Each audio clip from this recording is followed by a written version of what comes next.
Now, the third level that you find in this war that is occurring in Sudan is the level of the involvement of international global superpowers, right?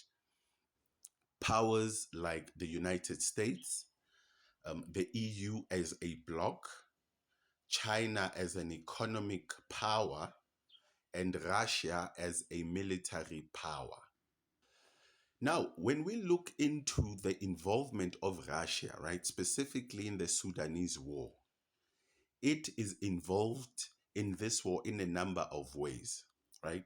It is involved in this war as a paramilitary Russian mercenary entity, right, known as the Wagner Group, and it is involved in this war as the Russian government. Now, I am dividing these two so that you understand this, the extent of involvement of the Russians in the war. When we look at the involvement of Wagner Group, right? Wagner Group is the one basically arming RSF, right? With surface to air missiles, giving them training, right? Transferring weapons specifically from Syria, right? Through Libya to Sudan. So the Wagner Group is basically involved in this war in this way. They train the RSF soldiers, they give them weapons, right? They gave them missiles that are specifically surface to air missiles to assist them in battling the air force that belong to the Sudanese armed forces, right? And all of this is done in exchange for the gold, right? So the Wagner Group is doing all of this to access the gold in exchange for their military support.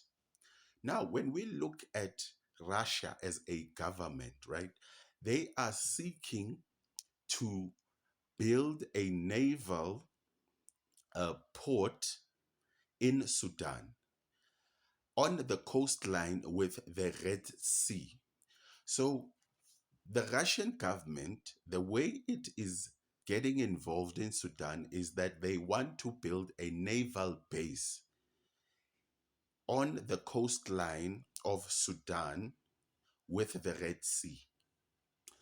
They're actually planning to build this naval base at a port known as Port Sudan. And they are planning to station about 300 Russian troops there. The Russian government is also assisting Sudan in giving them fertilizers, right, in exchange for the gold that they have. So Russia is quite deeply involved in the Sudan war, right, because they want in part of the action in the Red Sea and basically the gold mines that you find in Sudan. Now, just as to understand the international level of the proxy war, Russia, UAE, and Saudi Arabia are basically backing General Dagalo of the Rapid Support Forces. Now, when we look into the involvement of the United States, right, with a few partners that you find in Europe. Now, the United States involvement is basically um, the the domination, right, of the Middle East. Basically, meaning that the United States wanted to be the only superpower that is involved in the Middle East. So, with the entrance of Russia, that is fundamentally problematic for the hegemony that the United States wants to create in the Middle East. So, basically, the United States, right, is supporting or backing the the general known as General Burhan, right, who is the commander of the Sudanese armed forces and who is currently the president of Sudan. Okay, earlier on, I made a mistake and included Saudi Arabia as a backer of General Dagalo and Rapid Support Forces. That was wrong. Sudan, um, Saudi Arabia, right, and the USA are basically supporting the General Burhan, who is the leader of the Sudanese armed forces.